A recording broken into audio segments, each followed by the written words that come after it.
great relationship, and I'm very happy to say the Secretary General will be with us for quite a long time because he was just extended. So congratulations on that. That's a big thing, and I was with you 100%. I think you know that. I felt very strongly about that. We've worked together on getting some of our allies to pay their fair share. It's called burden sharing, and as you know, when I came, it wasn't so good, and now they're catching up. We have 7 of the 28 countries are currently current, and the rest are trying to catch up, and they will catch up, and some of them have no problems because they haven't been paying and they're very rich. But we're looking at the 2% of GDP level, and at some point I think it's going to have to go higher than that. I think probably it should be higher, but we're at a level of 7 out of the 28. The United States pays for a very big share of NATO, a disproportionate share. But the relationship with NATO has been very good. The relationship with the Secretary General has been outstanding. And I think tremendous progress has been made. If you look, in fact, you showed me this originally yourself. If you look at the charts and the different things, you go back 10 and 15 years, and it's a roller coaster ride down in terms of payment. And since I came to office, it's a rocket ship up.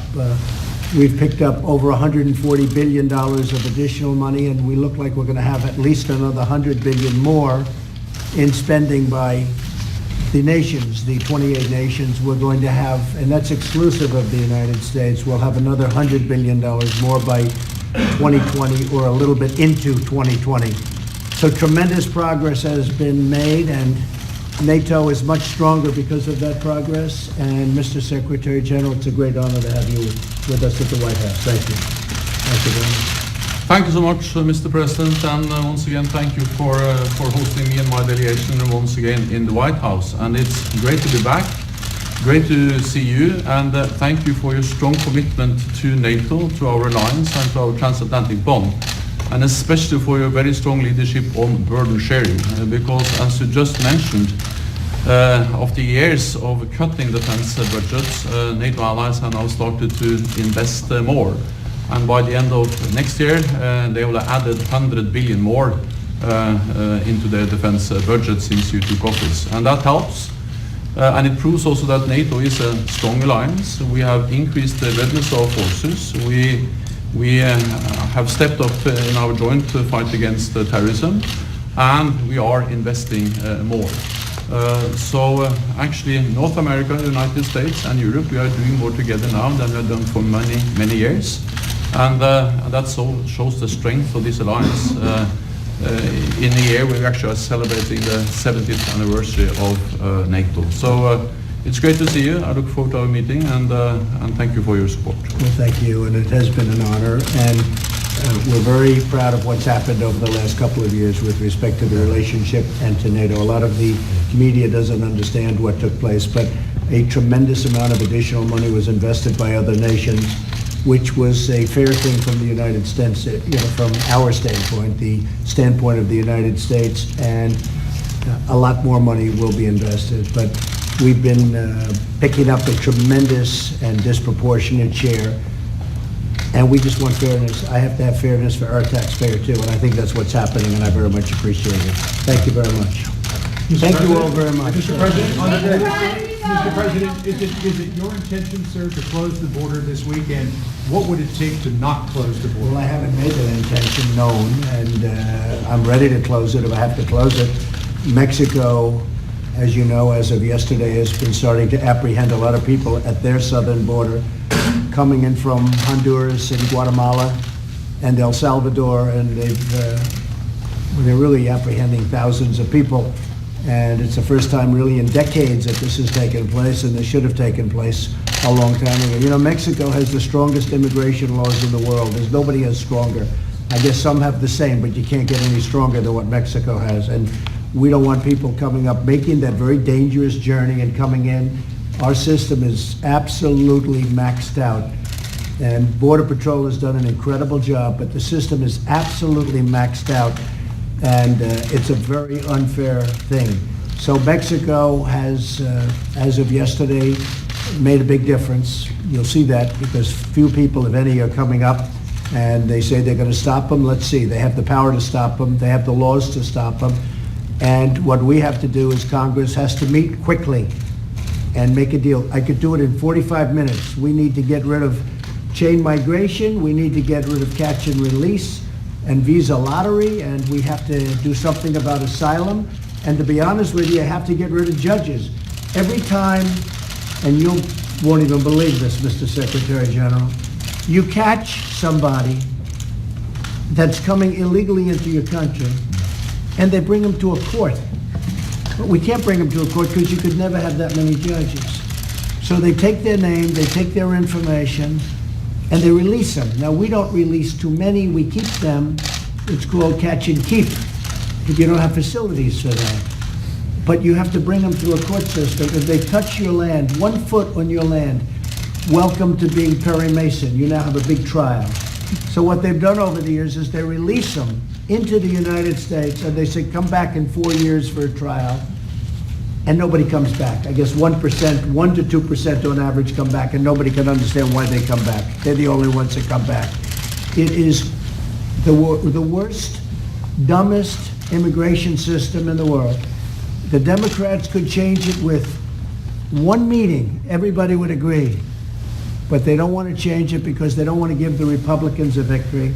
They don't want to change it because they want open borders, which means crime and lots of other things coming in, including drugs. So we'll see what happens. I think the Democrats today, I spoke to a couple of them, and all of a sudden they're changing because they're seeing it really is a crisis. It is a national emergency on the border. And let's see if they can do it. But I want to thank, it's a very short period of time because for years this should have been done. But Mexico is now stopping people coming, very easy for them to do, stopping people coming in through Mexico. Let's see if they keep it done, if they keep doing that. Now, if they don't, or if we don't make a deal with Congress, the border is going to be closed, 100%. And this should have been done by other presidents. So many things should have been done by other presidents. But if we don't make a deal with Congress, or if Mexico, and probably you can say and/or, if Mexico doesn't do what they should be doing, they shouldn't have people coming into their country either. This is their southern border that they have to protect. Then we're going to close the border. That's going to be it. Or we're going to close large sections of the border, maybe not all of it. But it's the only way we're getting a response, and I'm totally ready to do it. And I will say this, many people want me to do it because we're being abused by a bad legal system that was put in by Democrats and that has to be changed. And it can be changed in 45 minutes if they want to change it. Let's see what they do. Yes, Steve. Mr. President, the question on the impact on the U.S. economy by closing the border? Sure, it's going to have a negative impact on the economy. It's one of the biggest trade deals in the world that we've just done with the USMCA. It's a very big trading partner. But to me, trading is very important. The borders are very important. But security is what is most important to me. I have to have security. This is what this gentleman is all about, to my right. And we're going to have security in this country. That's more important than trade. Hey, all you hear me talking about is trade. But let me just give you a little secret. Security is more important to me than trade. So we're going to have a strong border, or we're going to have a closed border. And you know, when we close that border, we will stop hundreds of millions of dollars of drugs from coming in, because tremendous amounts of drugs come through our southern border. And so that's one of the benefits. So I'm totally prepared to do it. We're going to see what happens over the next few days. It sounds like Mexico's doing enough to keep you from immediately closing the border, though, from what all their apprehensions. Well, they made a big step over the last 2 days. Look, they are apprehending people. You see how many they are, a lot. It's a lot of people. And the fact that they're doing that means fewer people are going to come. But, you know, we pay hundreds of millions of dollars to Honduras and Guatemala and El Salvador as a combination. And what do? They don't do anything for us. You know, it's supposed to be money well spent. I understand the reason for it, but that money doesn't get there. So we're giving hundreds of millions of dollars to these three countries, and the money's not going to where it's supposed to be going, number one. Number two, they're taking advantage of the United States, and they have been for many years. So I cut off the payments yesterday. I know what the payments are supposed to be for. They're supposed to be to help so that they don't have this problem, but they don't do that. The money is gone, it's not spent properly. And they arrange, I mean, the thing that bothers me more than anything, they arrange these caravans. And they don't put their best people in those caravans. They put people in there that you don't want to have in the United States. And we're not going to have them in the United States. It's very simple. It's very, very simple. Mr. President, are you happy with Stoltenberg as a leader of NATO? Say it. Why are you happy with Stoltenberg as a leader of NATO? I think he's been a terrific leader, and I can just say during my time, so it's already amazing, 2.5 years. But we got along really well, and he made his first statement about it was, we had our first meeting, and I think I got them to put up the other countries, respectfully, 27 countries, put up the other 27, $64 billion. $64 billion. It's a lot of money. And he went out and he said, what a great job he did. A lot of people don't like giving credit. Like the media never gives me credit, but he gave me credit. Now we're up to way over 100 billion, and it's going to be a lot higher than that by the end of 2020. But I appreciate the job he's done. He's done an excellent job. And when it came time to renew, because a lot of people wanted that job, it's a great job. Mr. And President, everybody is. But a lot of people wanted it, but I had no doubt in my mind who I wanted. Have you ever contemplated pulling U.S. out of NATO? People are paying, and I'm very happy with the fact that they're paying. Yeah? What kind of security threat do you think Russia poses to NATO? I hope that it's not going to be a security threat. I hope we have a good relationship with Russia and with, by the way, China and everybody else. But I think the fact that we have NATO, and NATO is a lot stronger since I've been president, would you say that's correct? We've taken a lot more money. And Allies is investing more, and that provides the new capabilities we need to maintain credible deterrence and defense for all NATO countries. But I think we'll get along with Russia. I do believe that. Mr. President, why are you pushing a vote on a healthcare replacement for after the 2020 election? Because I think we're going to have a great health care package. I think the Republican Party will become the party of health care. I see what the Democrats are doing. It's a disaster what they're planning, and everyone knows it. You're going to lose 180 million people under private insurance. And I think really very important, Obamacare has been such a catastrophe because it's far too expensive. Of course, the people, so much they can't afford it. And of course, the premiums are very high, $7,000 to $8,000 on average. So you have to spend over $8,000 before you even hit.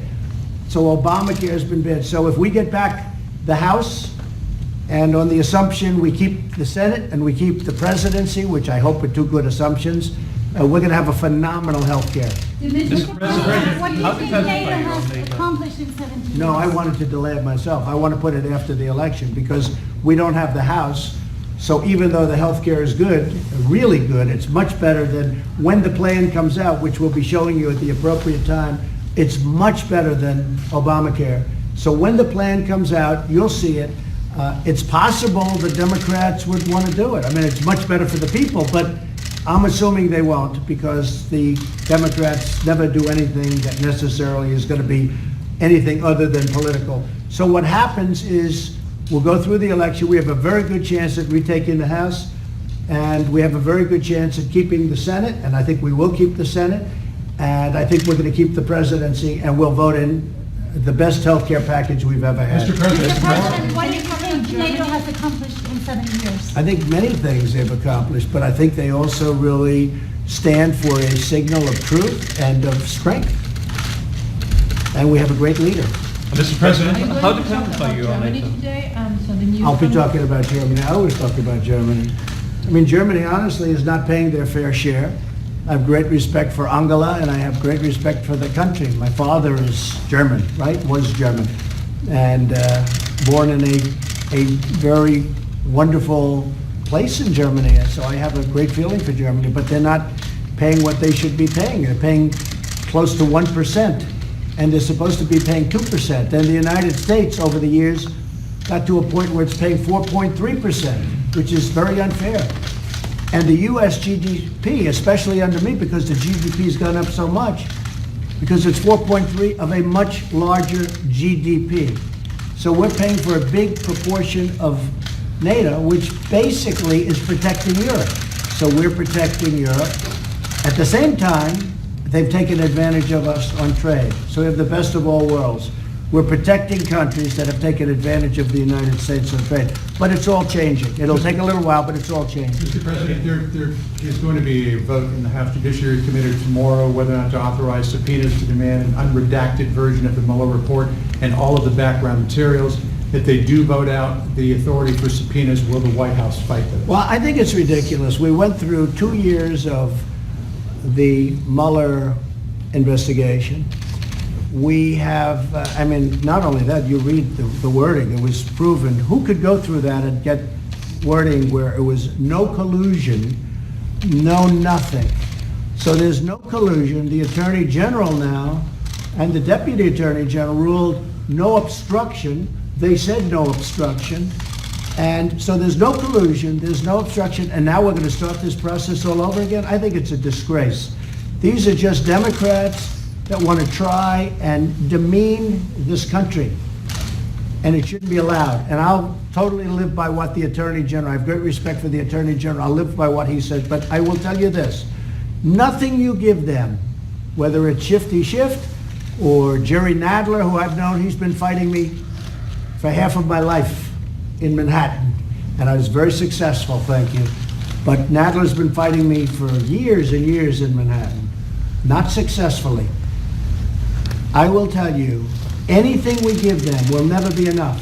What about the fact We that- could give them, it's a 400-page report, right? We could give them 800 pages, and it wouldn't be enough. They'll always come back and say, it's not enough, it's not enough. This thing has gone on for 2 years, and really it started long before that. It practically started from the time I came down the escalator, because this was a whole plot.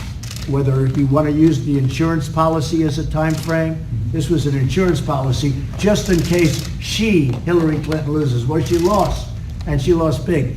This has been going on for years. Now they want to keep it going on? We had, they spent over $30 million on an investigation. They found no collusion, which, by the way, was the most ridiculous premise I've ever heard of anyway, and you understand exactly what I mean. No collusion. There was no collusion. There never was. After $30 million, we're going to start this process again because Jerry Nadler wants to start it or because Schiff wants to start it. I'll rely on the Attorney General to make decisions, but I will tell you, anything that's given to them will never be good enough. You could give them the more documents that they've ever seen, and it would never be good enough.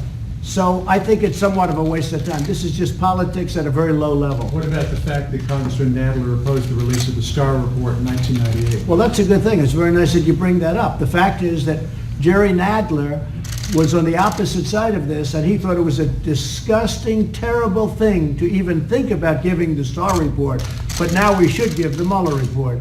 And actually, the Mueller report is actually much tighter because the Starr report went to Congress. The Mueller report goes to the Attorney General. So there's a big difference. They made that because the Starr report got out of control with respect to going to Congress, because I guess lots of people had it that maybe shouldn't have had it and did bad things with it. So now they limited it to the Attorney General, and they did that specifically for that reason. So Jerry Nadler thought the concept of giving the Starr report was absolutely something you could never do. But when it comes to the Mueller report, which is different on our side, that would be something that he should get. It's hypocrisy and it's a disgrace. I will say this, look, there was no collusion, there was no obstruction, they were very disappointed. I don't know what they were thinking, because they all know. I guarantee you they go into a room between Nadler, Schiff, and the group, and they laugh like hell at how they've kept this thing going for 2 years. They laugh like hell. And I hope that this investigation now, which is finished, it's totally finished, no collusion, no obstruction. I hope they now go and take a look at the oranges of the investigation, the beginnings of that investigation. You look at the origin of the investigation, where it started, how it started, who started it, whether it's McCabe or Comey or a lot of them, Where does it go? How high up in the White House did it go? You will all get Pulitzer Prizes, okay? You're going to all get Pulitzer Prizes. You should have looked at it a long time ago, and that's the only thing that's disappointing to me about the Mueller report.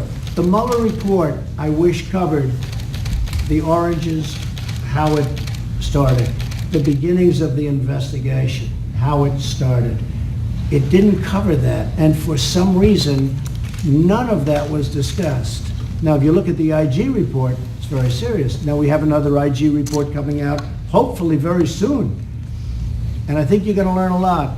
But you should look at the beginnings and where it started, the whole situation, because this has been a very, very bad thing for our country. The question was asked before about Russia, about Germany, about all of the different things that you and I discuss so often. This has been a very bad thing for the United States. It's been a total waste of time. But what hasn't been a waste of time is some very bad people started something that should have never been started. And I hope that's going to continue forward, because people did things that were very, very bad for our country and very, very illegal. And you could even say treasonous. Okay? Thank you very much, everybody. Thank you. Thank you.